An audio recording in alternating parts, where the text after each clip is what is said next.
Welcome back to NC Realtors Redefined, the NC Realtors podcast. On this episode, we had a release of forms changes in October, and then we had another release of forms changes this past January. And we have these forms changes coming out now in July. And unfortunately, we may not quite be done even yet this year.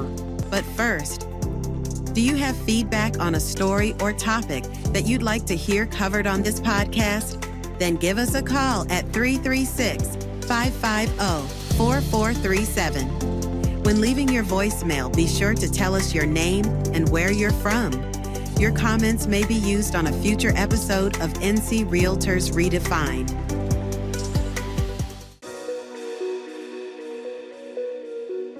Thank you all for being here. John Wade, General Counsel, and I don't know, for the life of me, I don't know when this year will finally end. And I say that for a couple of different reasons. One, thank you all very much for how patient you've been and how much you've been paying attention through the course of this year. Just a little refresher, we had a release of forms changes in October, and then we had another release of forms changes in this past January. And we have these forms changes coming out now in July. And unfortunately, we may not quite be done even yet this year.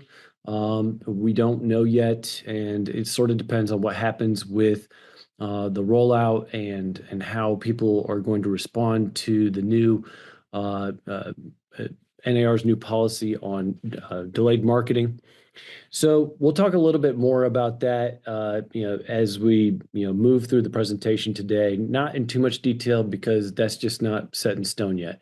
But depending on what happens in that sphere as far as what MLSs decide to do, then we'll see potentially about yet more forms changes potentially this year, maybe even this summer. We will see. All that is to say, we have some great stuff to cover for today. And so without further ado, I'm going to start where I always start these presentations, and that is the ncrealtors.org website. You can go to the legal Q&As. The legal Q&As come out every Monday in the Realtor Rundown. But another thing that is in the Q&As is the summary of the forms changes. All right. So let's start with 2T. And a lot of the goal and impetus of the forms changes in October and January was to make those forms shorter and easier to understand, like both for consumers and for you guys. Mostly because you guys are out there having to explain things, and bless your heart, if you're a BIC, you're out there having to explain it to your new agents probably several hundred times. So it's one of those things where, to the extent we can make the forms easier to digest and understand and go through, then that's just better for everybody, right? So same thing with 2T here. What we have in 2T is it's about 3 pages shorter. And a lot of that efficiency is just because you will go through the new 2T and you're not going to see any of the red and blue boxes. All right, so let's talk about what happened to the red and blue boxes, because they didn't just disappear. They're not non-existent. They are now just something that is more embedded into the form itself. All right. So first page here, nothing earth-shattering about the property description and things like that. This is mostly just editing to make it fit a little bit better in a slightly smaller space, because at the bottom here, we have now right underneath the purchase price, seller concessions, both as a dollar amount and as a percentage, and also the due diligence period and the settlement date. The only thing we couldn't quite, finagle onto the first page that probably is still pretty important information is the escrow agent. So we'll look at that again this cycle and see if we can get that on the first page as well. The goal was to get everything on the first page. And mind you, just for those of you who don't know, these forms changes are not created in a vacuum. I don't go up on a mountain and then come down with tablets that say what the forms changes are going to be. These all come from, for this particular form, you can see at the bottom that this is a joint form. That means it's jointly approved by the Forms Committee at NC Realtors and by the North Carolina Bar Association's Real Property Section. The committee that works on that is called the Joint Forms Task Force. These people are volunteers. They work really, really hard to make sure the forms work for you guys. Very much appreciate them volunteering their time, and any mistakes that are in the forms are completely their fault. Just kidding. Just kidding. I'm actually going to take, there'll be a couple of points in the presentation today where I will take some time to explain a couple of things, and I'll just go ahead and be the scapegoat. It's okay. Yeah, we're all just people here trying to do our best. But thanks to everyone who serves on the Forms Committee and Joint Forms. They volunteer at least a day a month, and a lot of them, when they get on a subcommittee, they're actually going to spend several days a month doing quite a lot of extensive revisions. Also, Lee Morgan is the paralegal who helps out both of those committees, and she does a really great job keeping everything organized. All right. So the goal was to get all these things on the first page. Mind you, seller concessions being both a dollar amount and a percentage, that was already in the guidelines. That's not something new. That is not something that is in response to the settlement or anything like that. Rather, it was something where putting something into the form that was already in the guidelines, but for whatever reason, just wasn't in the form. So moving on down, here we have earnest money deposit. This might not look like a big change, but it's kind of a big change. So the old language that used to be in this section for earnest money deposit, it used to indicate to most escrow agents that there needed to be some kind of written agreement between the buyer and seller before they would agree to release the earnest money. This change in the language makes it more clear to the escrow agent that if there's not a dispute, then they can disperse it as they want, because that's what the law says, okay? The law says in the absence of a dispute, then the escrow agent should be able to disperse how they see fit, okay? Now, mind you, escrow agents are still going to have a lot of latitude to make their own rules however they feel comfortable. So you might run into some escrow agents that are still going to require a written agreement between both the buyer and seller before they're going to release the earnest money deposit. That is okay. But for those escrow agents who may have a different policy or want a different policy, at least they're not going to feel bound by the form to require some kind of written agreement. This language here focuses on in the event of a dispute, then it says what you do. Otherwise, if there is no dispute, then the escrow agent is free to adopt whatever policy they wish. So if you got a situation with a seller or buyer disappearing, and you can try and figure out a way to prove there's not a dispute, even though one of them is disappeared, then hopefully that's something you'll be able to work out on a case-by-case basis with the escrow agent. All right. Moving on down, you can see attorney closings in North Carolina. They used to be in a box. It is now just part of the form. And so that's a lot of what happened with the red boxes and the blue boxes. Some of it also moved over to the guidelines, which we're going to go over in a minute. So that's where a lot of the stuff went, and that's accounts for the 3 pages of simplification. Otherwise, both 12T, the vacant land contract, and this contract, the offer to purchase, they function the same. You're still going to have a due diligence period. You still got a due diligence fee. You still got earnest money deposit, additional earnest money deposit. All the normal things that are in there are still in there. There's nothing like earth-shattering on that front as far as how the contract actually functions, okay? It's really just about creating efficiency with the language to highlight a couple of things. And that actually comes up here in 2. So, fixtures and exclusions, it's often, something that, you guys have, I'm sure, encountered this plenty of times where something will be in the listing, but then it just doesn't somehow matriculate over into the contract, right? So there's now a red language here instead of having like a warning box or something like that, and it will be red. And it just says the party should not assume that an item will or will not be included in the sale based on a statement or advertisement outside this contract. And that's because at the end of this contract, there's what's called a merger clause.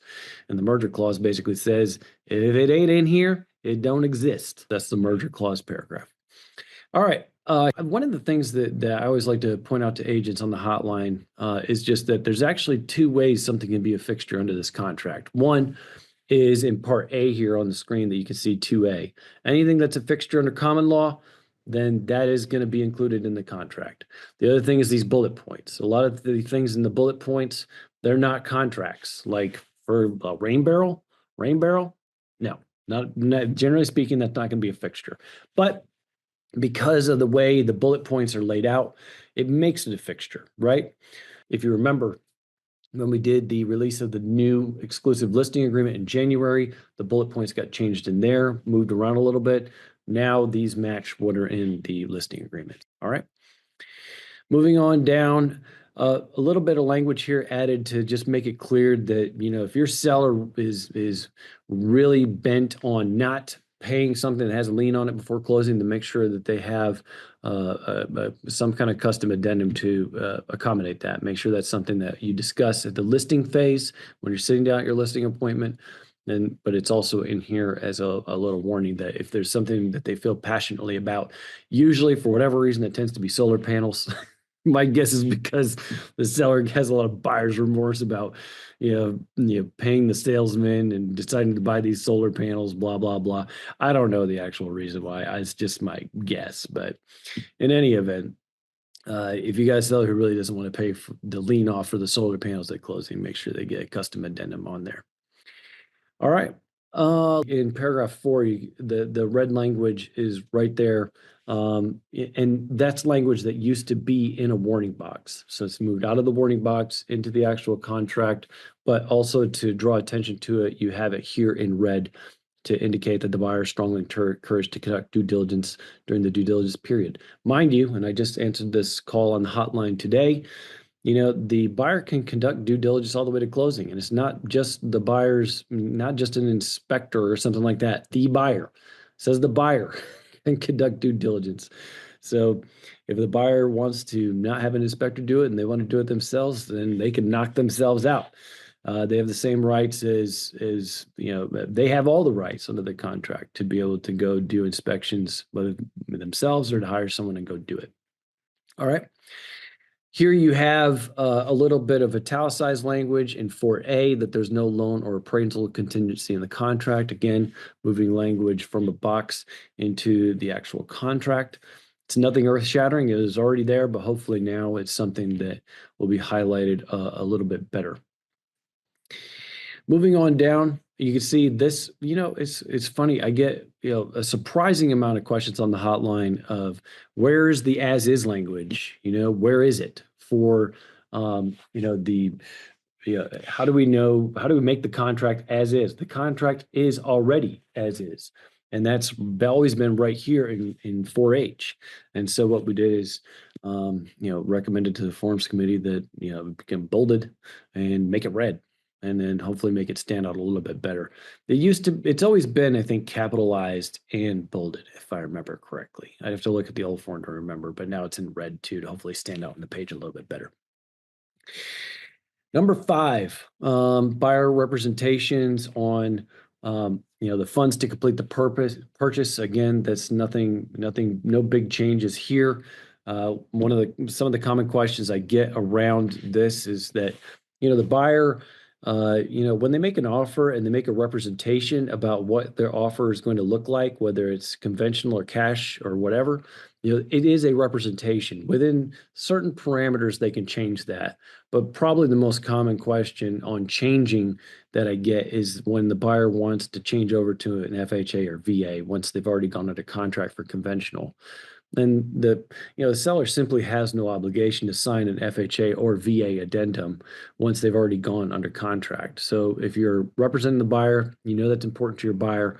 Make sure that you understand that, because just because the seller puts in a listing that they're willing to entertain an offer about VA or FHA financing, that doesn't mean once they go under contract they have an obligation to change it. They just don't. So because the seller's going to evaluate the offer based on the kind of financing the seller takes, so make sure that's something the buyer, as far as a representation, the buyer takes seriously from the get-go. The other thing is, if the buyer puts down cash and then they want to change to a conventional loan, that doesn't require an addendum. So as long as they can fit the deadlines, hit the deadlines, then probably it's going to be okay, assuming they made the initial representation in good faith. These things are kind of hard to litigate, especially under the short time frames you guys got while you're under contract. But just understand that, if you got a seller who's really upset about a buyer switching from cash to, some kind of conventional loan, that's perfectly fine for them to be upset about it. They may need to have an attorney help them, pursue that claim, that misrepresentation claim, if they wish. But at the end of the day, if they really want to just, I think the simplest way to keep the buyer accountable is if the buyer asks for more time. It's too bad. You said it was going to be cash, and we expected it to be cash. You better come up with cash, or else, we're not going to give you any additional time. That's something the seller can certainly choose to do. They can certainly choose to work with the buyer also. So, in any event, all right. Moving on to this representation here. This is something that agents get confused on a lot. So, when it comes to other property, if the buyer's making a representation on whether they got to sell other property or not, that's just what it is. Filling out this section does not create contingency. There's just a little italicized and bolded, does not make this contract contingent. I don't know if that's actually going to help agents and clients, know that this section is merely a representation by the buyer, but that's what it's intended to do. It used to be, I believe some of this language used to be in a blue box in a note. And so now it's actually part of the contract, hopefully, pulling that out and putting it into this actual section makes it flow a little bit better and highlights it a little bit better. Part of the way that we're able to make adjustments to the first page was to actually move the mechanism for what happens when the buyer doesn't pay the funds on time down here to the buyer obligations. So this is kind of a new section, but it's not actually new information or even a new mechanism. It's always been the case under the contract that if the buyer does not, if they don't pay the money on time, then the seller's remedy is to make a written demand. You can use Form 355 to make that demand, which is now here right in the form, right there. So if you forget, it's right there cited for you. And it really just, talks about, the buyer's obligations to pay the money on time, the seller's remedies if there's dishonored funds, things like that. These used to all be earlier in the contract. It used to be at the, a couple of years ago, it used to be onto the first page and bleed onto the second. But I think in the most recent revision last year, maybe it might have been just on the top of the second page, but it's still in there. So if you got an old contract that you're working with, then just understand that mechanism's still in there. You can still use Form 355, but now for the new version, this stuff has all been pushed down to this section to make room on the first page for, the due diligence period, settlement date, and things like that. All right, and seller concessions. All right, moving on down here, we got some adjustments. Probably the biggest adjustment to point out here is that, you can see we got name of association 1 and name of association 2. Apparently, some agents were just filling in the same information twice. That is not the intent of having 2 different spaces there. The intent is, if you got 2 different associations, then put down both associations. So that's why they've been labeled. And so hopefully it'll save some agents some time where they don't have to fill that part out twice. Okay. Remind this, warning here about the lead-based paint. Make sure the seller especially understands that even if you got a property that's close to 1978, if it was built on or before, when is something built? I just think when it comes to a litigation question, if you got a property that's 1978 or older, even though I think technically speaking the way the statute's written, then it's pre-1978, prior to 1978. But it's just not something that you want to mess with. And there's no real, as far as making that disclosure, I don't see a lot of exposure to the seller for giving the disclosure statement, even for a new property. So in any event, if you got any question about when the property's built, make sure you're erring on the side of filling out the lead-based paint disclosure. All right, moving on down in this form. This is this has been repurposed from a different section and also some stuff added to it. For those of you who have been practicing in areas where attorneys are having to navigate a new electronic system, then you may have run into this already, where it's very hard for attorneys to figure out what liens are on the property with the new system, just the way it's set up right now. The horror stories I've heard from closing attorneys is substantial. Hopefully it's something that'll be worked out in time, but for right now, it's just something it's difficult to navigate for closing attorneys. So what you have here is in the seller deliverables, this new E Romanet 1. The seller is going to provide an affidavit, and some of these stuff used to be already in the contract.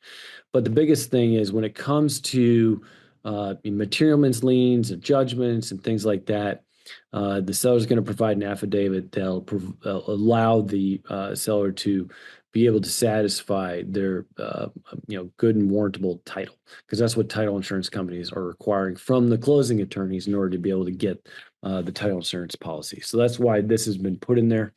Then you still have a FERPed up thing for if that's applicable to your seller or not. Just make sure you cover that with your seller. That's also part of the listing agreement. So you should be having those conversations at that time if you're a listing agent. All right. All right. The rest of it, the wire fraud warning, I will say this, that was simplified. You can see that's now on the same page as notice information.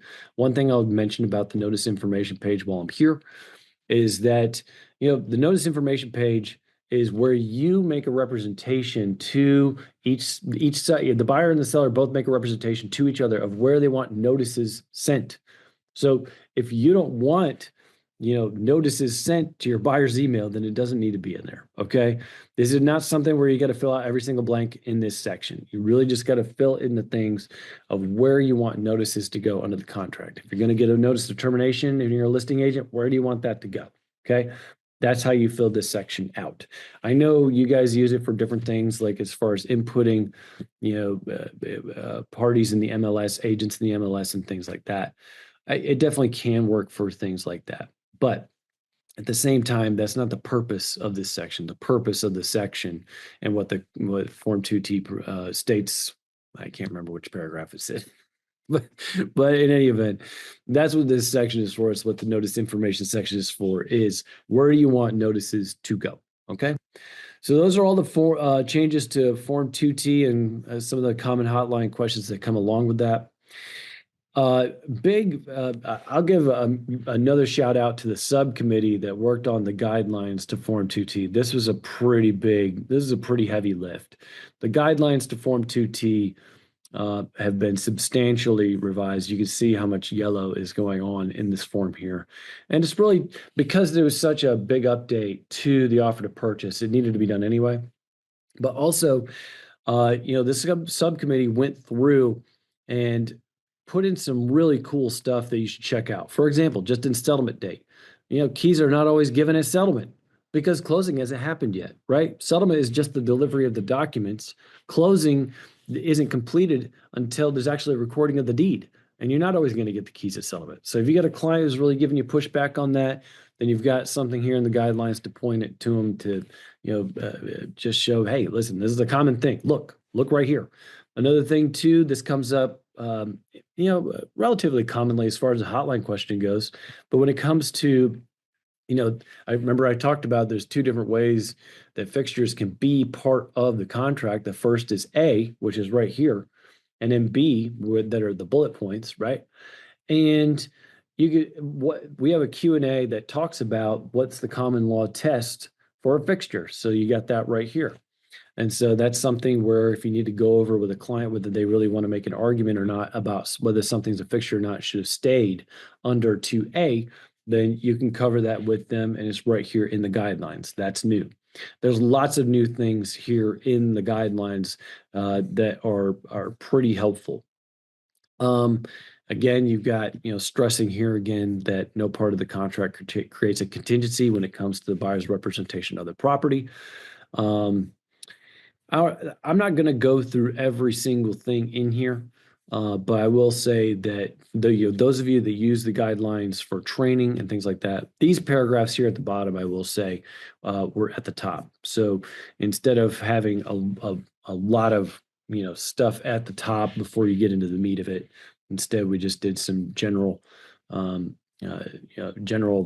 provisions and then getting into everything else, and then the things that are that used to be at the top are just at the bottom.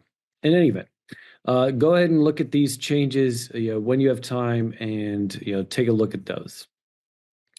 Moving on to the backup contract addendum. We've really only got one change. The change is there's 3 termination forms that are gone. And that's because it used to be that we had 6 different termination forms for contracts 2T and 12T. And now we're going down to 3 because each of the 3 can be used for either the vacant land contract or the offer to purchase. So that's just a little preview. We'll talk more about that in a minute. All right. Moving on to the buyer possession before closing agreement. Section 2C of the contract has to do with the seller's agreement to like disconnect themselves from their smart devices. So here in the buyer possession form, before the buyer is taking possession, the seller is going to agree to comply with that. This change regarding the seller disconnecting, from the house and deleting their data and things like that. It's also in the additional provisions addendum and the seller possession addendum too. Except in the seller possession addendum, the seller is just going to disconnect from all that stuff before they turn over possession at the end of their tenancy. So just understand that if you've got those sorts of smart devices, security system, Nest cameras, smart whatevers. If you got a fridge that likes to give you your favorite like cocktail recipe, delete that. Seller, you don't know what the buyer likes. Okay. You could be like a Manhattan person and the buyer really likes old fashions. And there's a real big difference between the two. You can't be, that's just not cool to be forcing that upon the buyer. So just make sure that the seller is disconnecting from the house. All right. And for those of you who may not remember, last year, Forms Committee created a seller get out of the house form. I forget the number of it off the top of my head, but in any event, it's a checklist for the seller and things they should do when they're getting out of the house. If you haven't checked out that form until this point, make sure that you do that. It is a very good form. On the agreement to amend, you have a new checkbox. Last year, Forms Committee added additional buyer. This year, we got removal of buyer or seller. I've been getting the question already, is it going to be possible to add a seller and make that part of the first checkbox? I'll talk to the Joint Forms Task Force about it. It's really, for me, the question is whether it's really going to throw a potential monkey wrench for closing attorneys to be able to do that. But as long as they don't have a big objection to it, if it's not going to cause a big problem, then I'm sure that's something that Joint Forms Task Force will explore next cycle. But for right now, there's no way to add a seller. Make sure you talk to the closing attorney about that. The other thing, but as far as removing a buyer or seller, make sure before you just willy-nilly start removing buyers and sellers, make sure you run those sorts of questions by the closing attorney first. In some instances, you guys are going to be able to use your professional judgment. You're going to know what you need to do, or the lender's telling you things like that. Okay, that's fine. But if there's a question, like if you're not sure, make sure that you are talking to somebody who knows, and in particular the closing attorney. You don't want to create more work for the closing attorney, obviously. So just make sure that you're doing that. So amending a contract, new checkbox for that, and like I said, we'll explore more next cycle. All right. So the exclusive right to sell listing agreement is next, Form 101, and overall, I would say, this was a brand new form in January. The feedback on it was really good. Let's talk about a couple of just common questions as we go through some of the changes. All right. So one change that's here in the marketing is just making sure that the seller understands firm might not be able to limit automated valuations, distribution, or commentary concerning the property. I've been getting a lot of calls just recently, hasn't been going on for months or anything, but complaints about third-party vendors and misinformation about a listing. I would just say that, to the extent possible, make sure you're looking out for your seller. Make sure you get as accurate information as you can. I don't know if you guys really have a way where you can leverage your relationships with some of these third-party sites that you know are publicizing listings from the MLX. They're part of the syndication, right? Um, the complaints I've been getting in particular, they range, but one as an example is just that one site was saying that the property is in a floodplain when it's not. So obviously it's a big deal. It's not something you really want as part of your listing. So to the extent you guys can try to control that, it's fine. But at the same time, the form needs to address the fact that a lot of times that's kind of stuff is going to be out of your control, especially once syndication happens in public marketing. So in any event, we got a little thing there. Form 105 has been retired, and so that needed to be eliminated from the general advertising section. Okay. A lot of Form 105 just, that was created several years ago, I think, before a lot of the more modern ways that syndication happens now. So that's why it's been retired. I think that'll be something that'll be examined this next cycle. Let's talk about this section 7 here. I'm still getting plenty of questions on this in the hotline, which is fine. It's something you guys are still getting used to.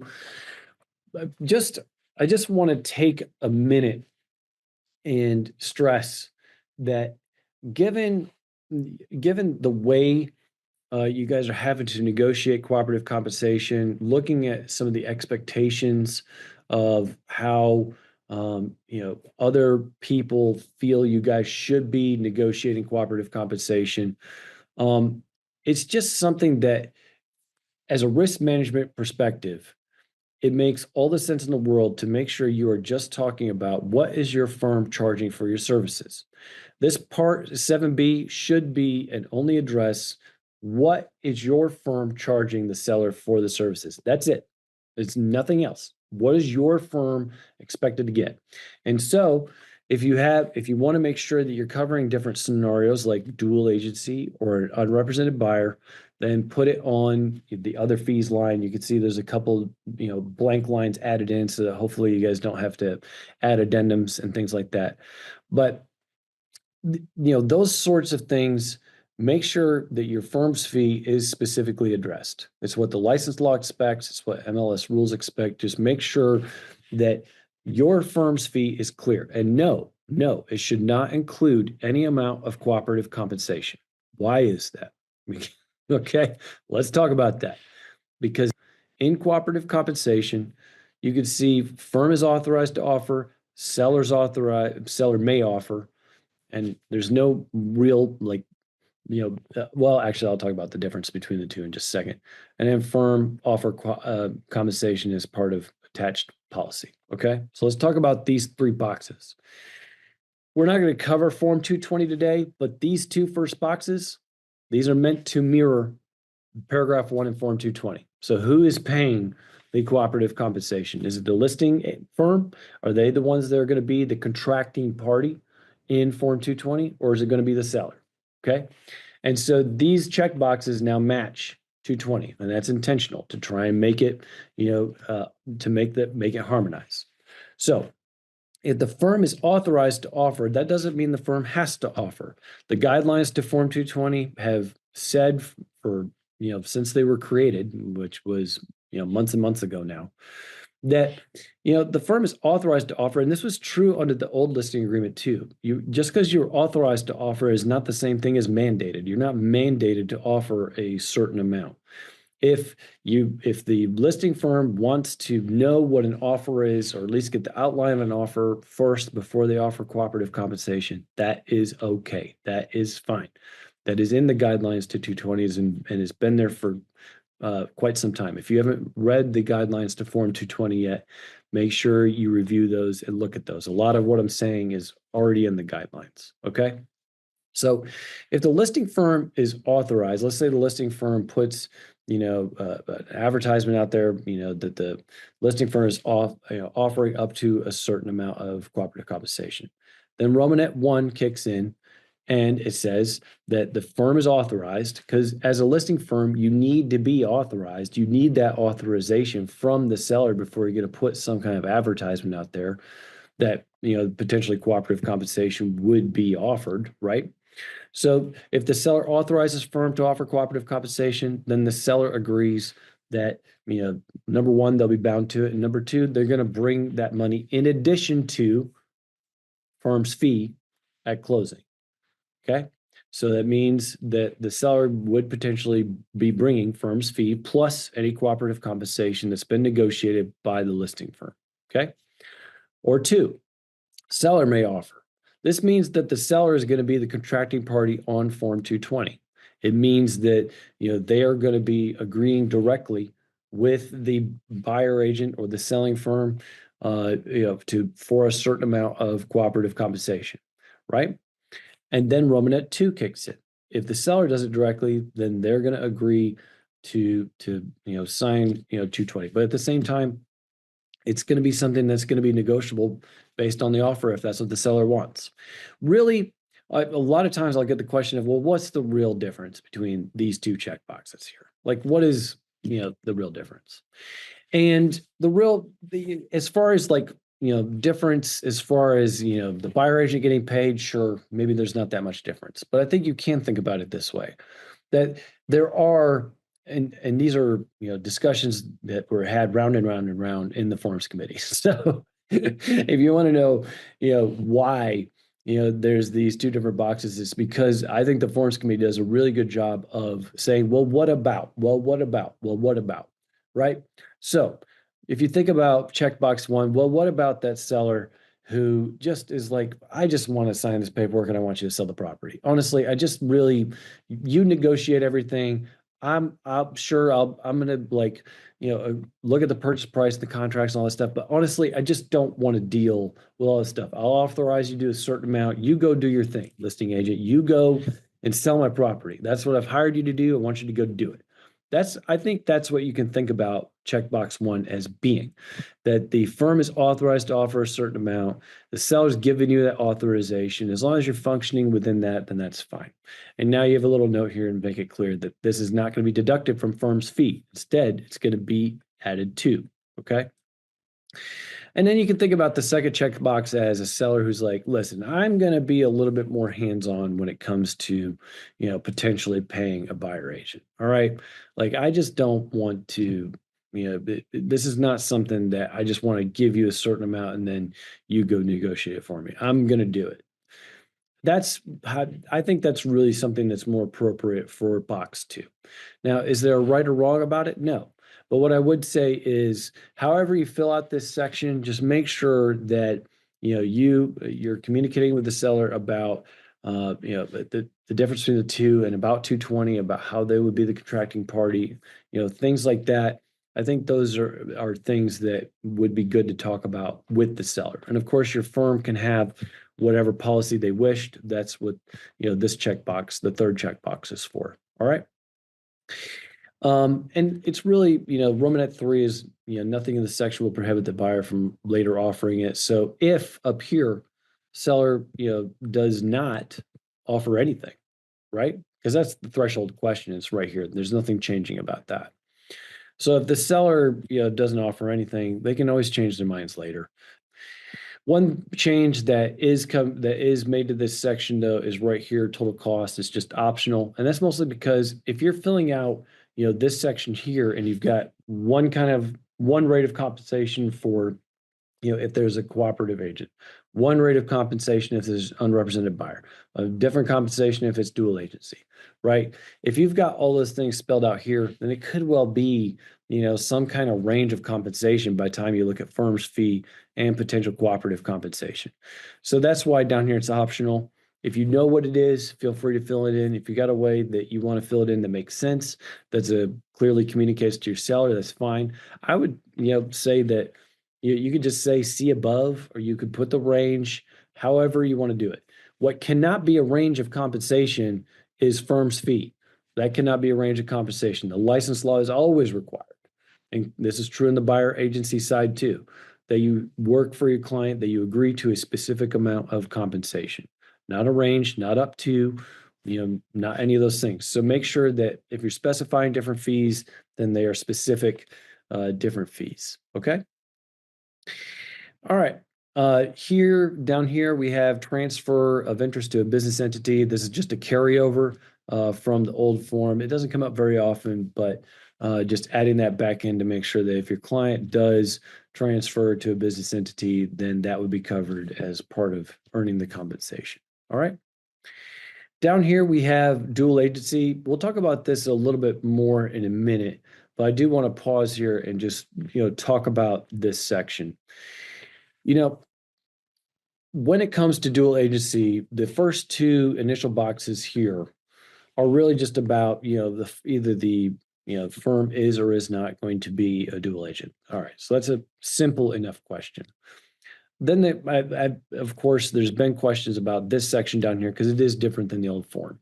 I should say it looks different. Honestly, it shouldn't actually be filled out any different than the old form. I'm not sure the old form did a very good job of communicating the fact that there are three different ways that you can do dual agency. And granted, some, clients may not have a strong feeling about one of the three. And so we'll talk a little bit more about that in a minute. But let's talk about the difference between these three options right here. All right. So the first option is, and also let me note that this is changed here just to make sure it matches the buyer agency agreement. So that was something that just making sure that they are exactly the same, so you're not having to remember a tiny difference like this, between one form and the other. In any event, so the first line here is seller does authorize the same agent. So that's pretty simple. The seller authorizes the same agent to represent both the seller and a buyer in dual agency. Okay. Then the second line is what probably some of you would call firm dual agency. It's a one agent for the buyer, one agent for the seller, but it's not designated dual agency. It's just different agents in the firm, one helping the buyer, one helping the seller. That is one possible way to do dual agency. Probably most of you, though, that do dual agency where you have separate agents, you're actually doing the third option, which is the seller wants designated dual agency. And that means that you got a firewall between the buyer agent and the listing agent where they can give specific information. So let's just walk through an example. For options 1 and 2 here, you're going to be basically in the same boat. It's just a question of whether it's, one agent facilitating it or two. Because with both of these options, you're not giving specific information. You're not going to tell, you're not going to give advice to the seller or the buyer about purchase price or length of the due diligence period or the amount of earnest money. All these things that would, you would otherwise, if you were a designated dual agent or if you're just dealing with an agent outside your firm, you'd be able to give advice on all those things. But in dual agency, no, you're just basically acting as a facilitator. So really, you can think about the first two options as you're being you're facilitating the transaction, but you're really not giving that sort of advice that you would give somebody that you just represent, alone or as a designated dual agent. Now, functionally, between the first two lines, there may not be a big difference, but to your sellers or to your buyers, there may well be a big difference. They may feel a lot more comfortable with dual agency as long as it's two different people doing it instead of one. Now, if they don't, then that's fine. But as far as making sure that your dual agency is clear, that is very important. So that's why this has been broken up the way that it is and changed the way that it is. Now, the agency amendment form has some changes to it to hopefully make navigating this whole thing a little bit easier, but it doesn't change the fact that when it comes to the license law, there's basically three different ways you can do dual agency. And now these three lines make sure that you pick one of the three. And if that changes, that's okay. But as far as choosing one from the get-go, that is pretty important, both as a risk management issue and just as a license law compliance issue. You want to make sure that your dual agency is clear. Dual agency is something that is, something that is really important to get right and make sure that it's clear to the client. When I get phone calls on the hotline about dual agency that's gotten messed up, yeah, it's bad. It's almost always bad. You're talking about, in some instances, tens of thousands of dollars of damage to a potential client. You're talking about, the client having arguments that you've breached your fiduciary duty. It's not something, these sorts of miscommunications about dual agency don't result in small things. They are big things.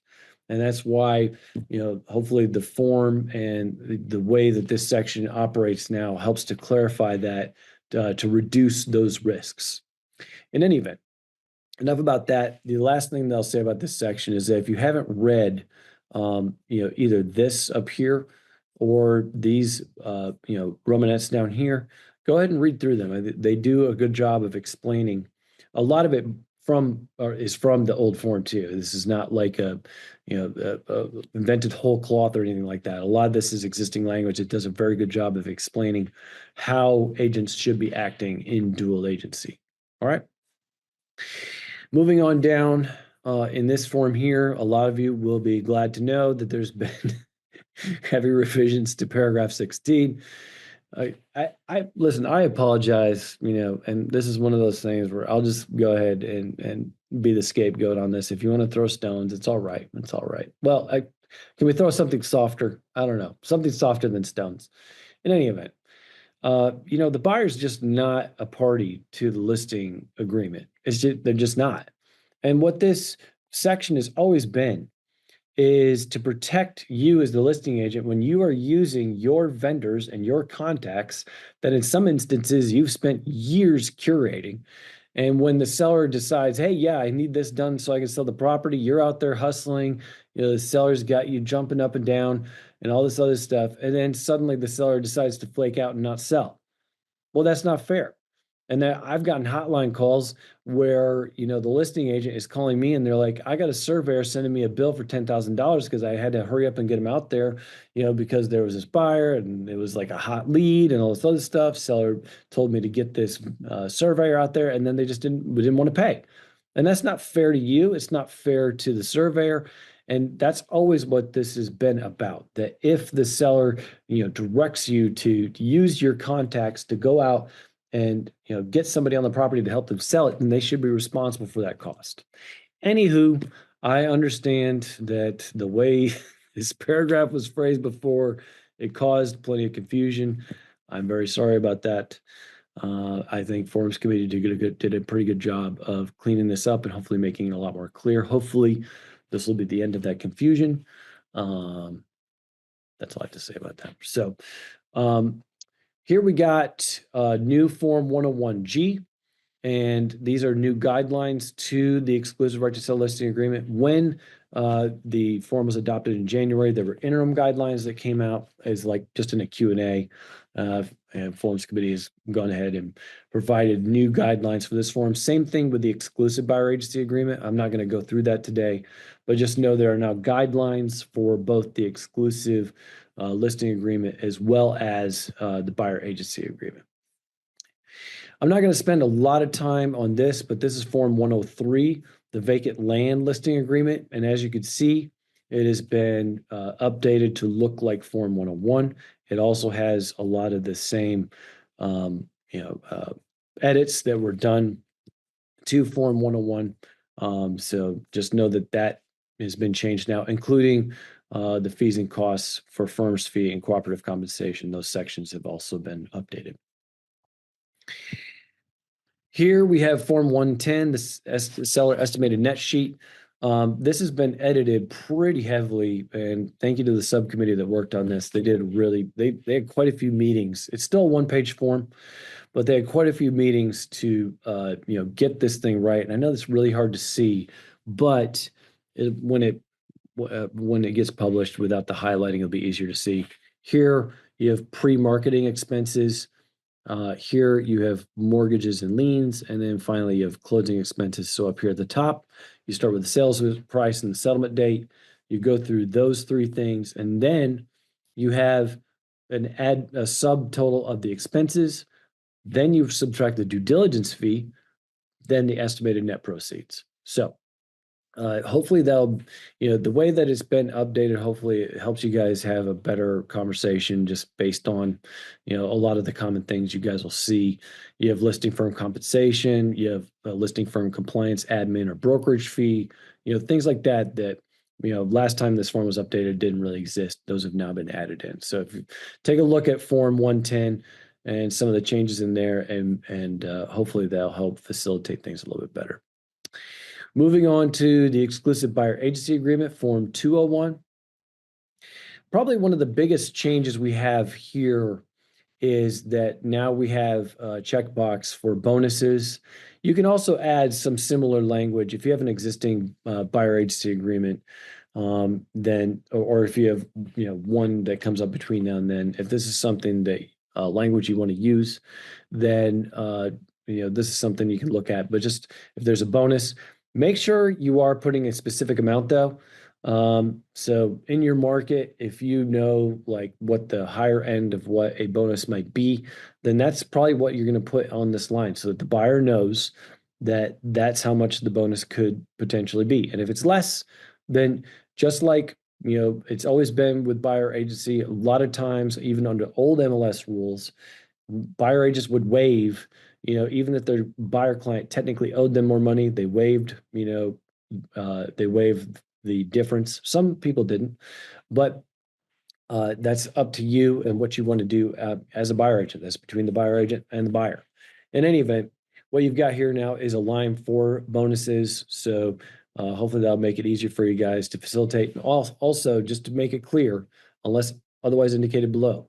So buyer agrees to pay except for right here where you got if offered and paid by a seller or builder. Okay, so if it's not offered to be paid by a seller or builder, then it's not something that's going to be due to the buyer. So hopefully that's something that'll be easy enough to explain to the buyer. But now you have a checkbox for that in the fee for services. Here, this paragraph here, it's something that I think makes better sense down here.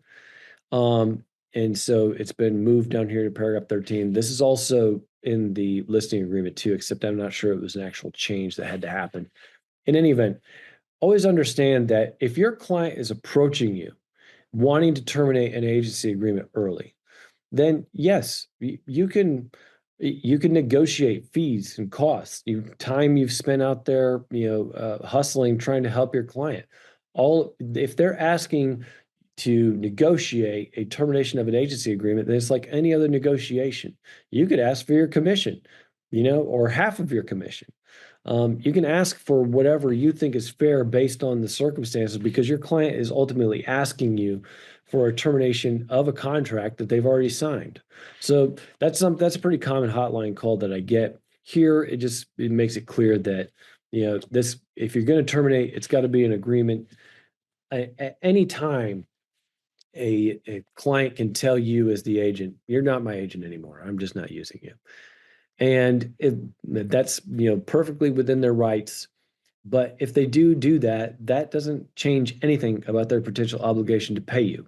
So just understand that when it comes to these sorts of disagreements with your client, understand there's a big difference between those two things. And just because the client tells you that you're not going to be their agent anymore, that doesn't necessarily mean that you're somehow required to forfeit your right to be paid if you feel like you are entitled to be paid.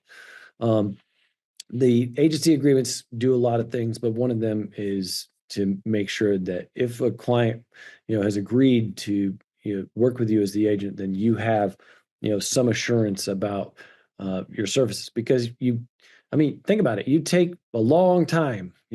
Some buyers you're taking around, you're putting in a lot of miles. You know, a lot of miles. So, those sorts of scenarios, feel free to evaluate, the relationship and what it might be worth. Well, what it might be worth for you to be done with them, number one, but also what time and effort and energy you've put in and what you'd be willing to let them go for. All right, moving on to the termination forms. This is the unilateral termination form, Form 350, right? Still one page. or maybe it used to be 2 pages and now it's 1 page. Now I can't remember. Anyway, you can see at the top here, it's for both 2T and 12T. That's the offer to purchase and the vacant land offer to purchase. And so you can see here, still got all the regular check boxes. And then you got one here for Form 2T only, and then Form 12T only, right? So you have some special ones just for those two. And then you still have 2 check boxes down here where the buyer gives notice and there's alleged breach. One cool change about this form is that here, if the buyer gives notice of termination without providing a reason and the due diligence period has already expired, in which case the buyer is likely breaching the contract, right? Depending on the circumstances, there could be, if there's a alleged failure to disclose or misrepresentation or stuff like that, then obviously, maybe the buyer is, maybe they do have a reason, but they're just not providing one, right?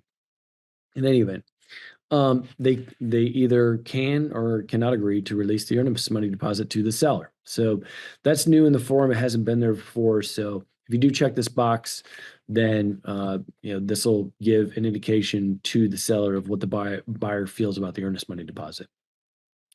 Understand that in a lot of circumstances, if the buyer's breaching, then the seller's going to be entitled to the earnest money and the due diligence fee if it ends up going to court. And if there's a fight about it, there's also a provision in the contract about attorney's fees. So look at paragraph 23 in the offer to purchase, that's Form 2T. That's where that stuff is discussed. You can go there and look at that, or just direct your client to it if you need to. But in any event, you got the earnest money deposit here, and the buyer can or cannot agree to release the earnest money deposit to the seller. And then down here, you've got the release of the earnest money deposit by the seller. I would say this, when it comes to the earnest money deposit, if the parties can't agree on it, if there's not an agreement on it, or if one's disappeared or whatever, like if you know your client wants the earnest money deposit, then make sure you're emailing the escrow agent to let them know, hey, my client wants the earnest money deposit. That's a really important step that agents don't always take. So make sure that you're doing that, and make sure that if there is a dispute about the earnest money deposit, make sure that the escrow agent knows about that dispute. Because as we discussed earlier, if in the absence of a dispute, then the escrow agent may have their own rules about how they're going to disperse the earnest money. So make sure that you're letting the escrow agent know your client wants that. So this is the unilateral termination from buyer to seller. Please remember that, when you sign this and send it, then the contract is just terminated. You can mess up these boxes down below as much as you want. No, don't do that. Don't do that. Don't mess up the boxes. But that's not where the operational language is to terminate the contract. It's up here. Buyer hereby gives notice contract is terminated. It doesn't require the seller to sign down here for the earnest money. Once this is signed by the buyer and sent over, the contract is terminated. So just understand that, and understand that's where the operative language is. We actually have a Q&A on that, but might need to be updated now that we only have 3 termination forms. Next termination form is notice of unilateral termination from the seller to the buyer. Yes, there are some limited circumstances where the seller has a right to unilaterally terminate, and they are right here. If you want to know if your seller has a right to terminate, it's right here in one of these 4. If the seller is going to check one of these 2, though, they're probably going to be terminating in breach. And so they need to understand that, and that's why they're advised to seek legal counsel before. But anyways, contract will be terminated. And here you have the same thing down here below with the earnest money deposit. All right. Finally, the third termination form is the termination agreement. This used to be 2 different forms, 390 and 391. I would say this, that if you're the buyer and you want to request a return of the due diligence fee or inspection costs or things like that, this form is not a great form to make that request. It's just not. That's because this is a termination agreement, or the way the titles used to be for Form 390 and 391 was agreement to terminate contract, or et cetera, right? Agreement means buyer and seller both sign. So if just the buyer signs, then that means that there's a question mark whether there's a termination or not. That is not good for you, the clients, nobody. So I would say this, that if you're going to try and negotiate that kind of thing, then try to negotiate it with the listing agent and the seller. And if there's not an agreement, then probably you're not going to end up using this form. Okay.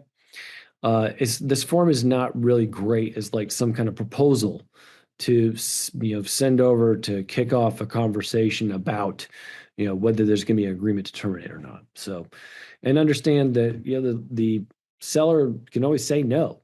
And so that means that if they don't sign, there's a question about the termination. There's also, if you're on the buyer agent side, it doesn't matter how passionately you feel that the seller or the listing agent has somehow done something wrong in the transaction, whether it's a misrepresentation or failure to disclose, things like that.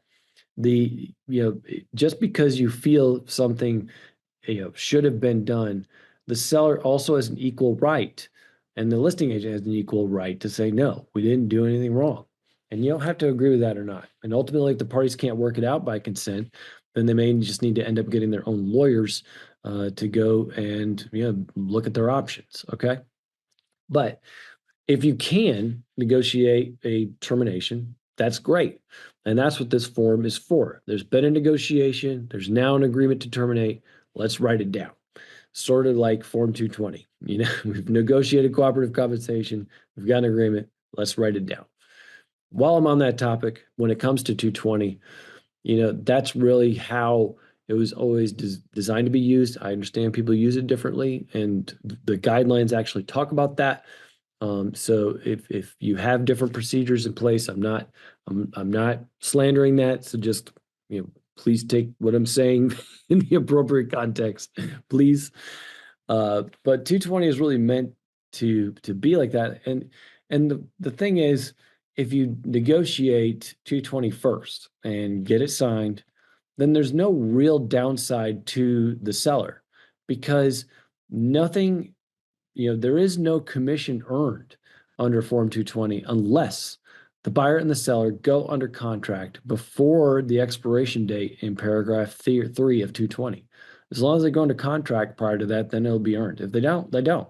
So that means if you sign 220 first, and then the seller gets the offer, and I've gotten this hotline call. Like, this is not just I am not inventing a story. Okay. So let's say you execute Form 220, everybody signs it, and the cooperative compensation has been negotiated based on what the listing agent and the seller expect the offer to look like. And then the buyer sends over an offer that does not look like that. Then the seller simply has no obligation to sign it. And they can just sit there and say, listen, I'm going to keep going with some other buyers, if you don't want to, actually send an offer over that looks like the offer you said was going to look like. All right.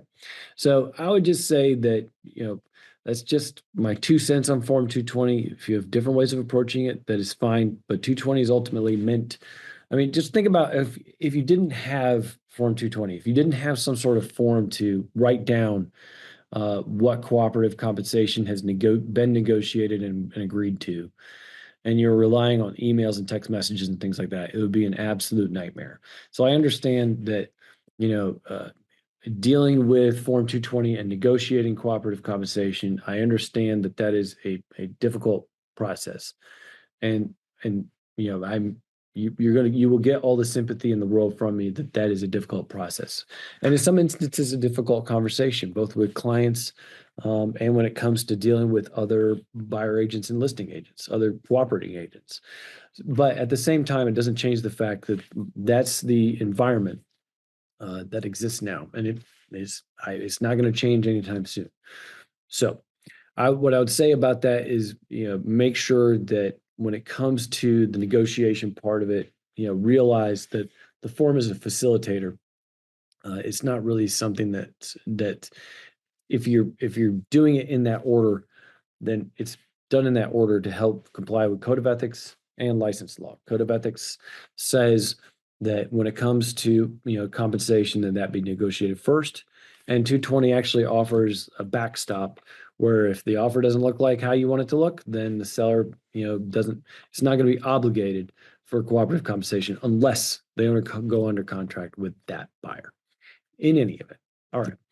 Back to the termination agreements. One thing to understand about Form 390 is that it's a termination and it's a release, a legal release.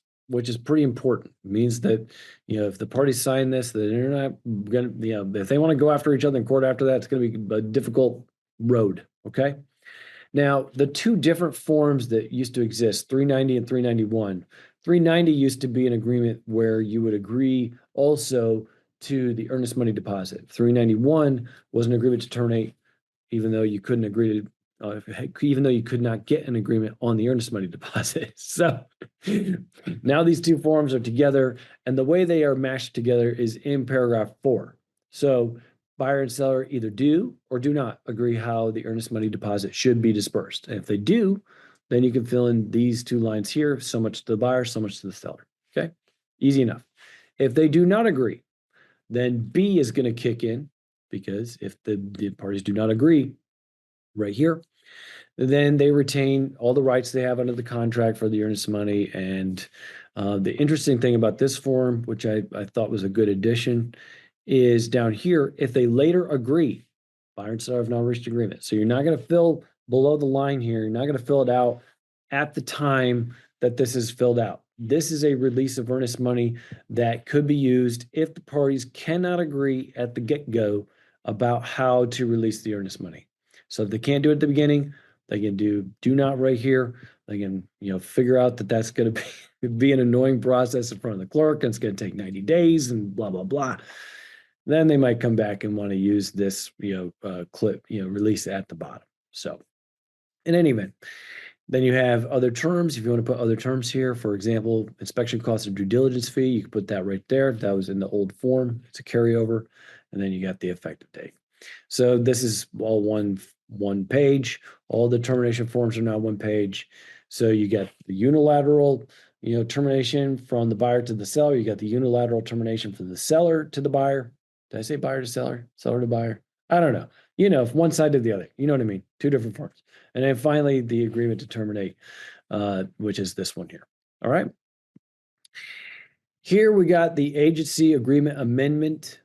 And there's been a bunch of really cool changes to this. I think this is a form that, as we progress, I think further in other form cycles, there may be more and more added to this just to help facilitate easy changes and amendments to the agency agreements. So here you can see up here, you got your agency, you check which agency agreement you're amending. Down here, you still have the extension to renew the agency agreement, but now you got a checkbox for firm's fee, a checkbox for cooperative compensation, and checkboxes for dual agency so that you can make it easy. Now you can change dual agency, like, with your client in an email or a text message, any kind of writing between you and your client where you're agreeing to change dual agency, that'll work. But now also the form helps and may help, especially if you're a broker in charge. I think this is something where, this is just me from a risk management perspective. If I was in charge of a firm, I would be wanting my agents to document any changes in dual agency, especially now that it's some simple check boxes, then making sure that they do that. As I said, when these sorts of dual agency complaints end up in the real estate commission, they're pretty big deals.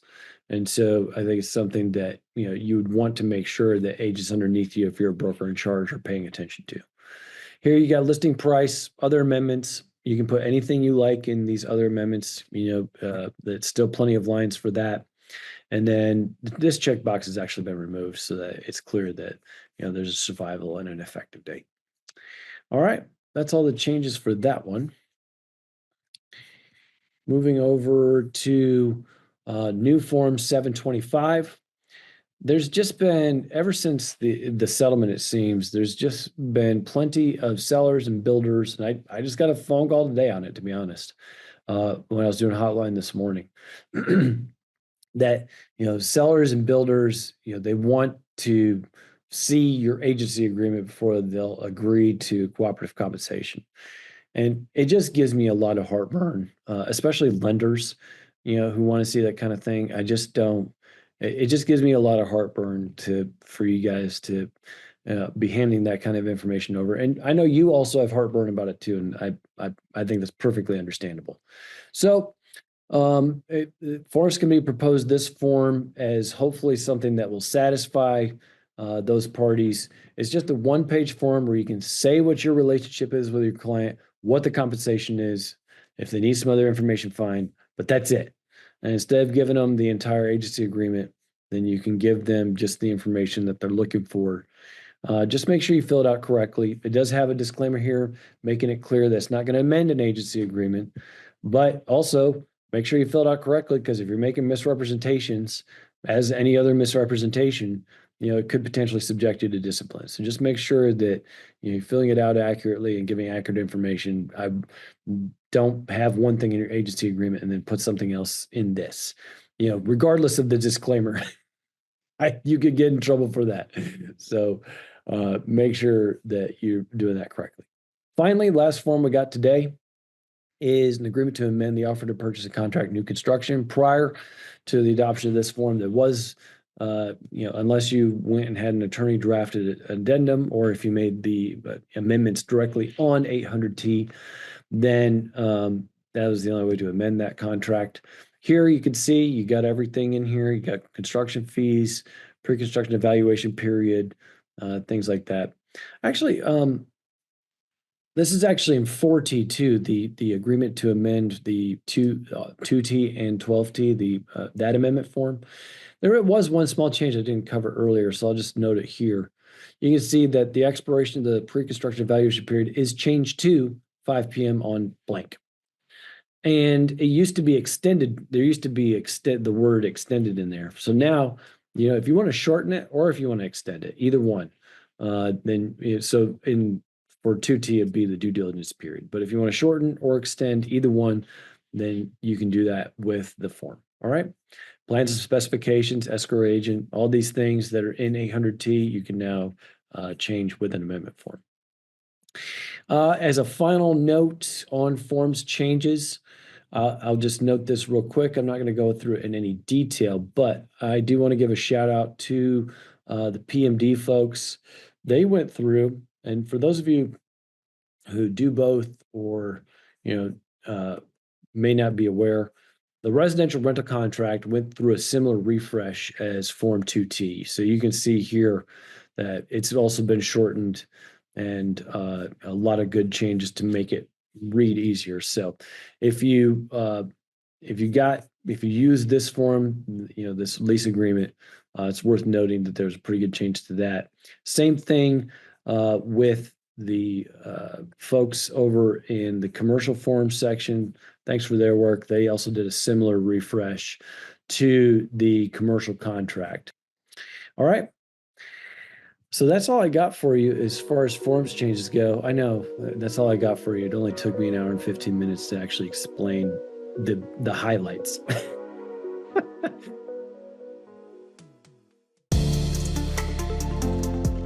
Thanks for listening to NC Realtors Redefined. Be sure to never miss an episode by subscribing on Apple Podcasts, Spotify, or SoundCloud.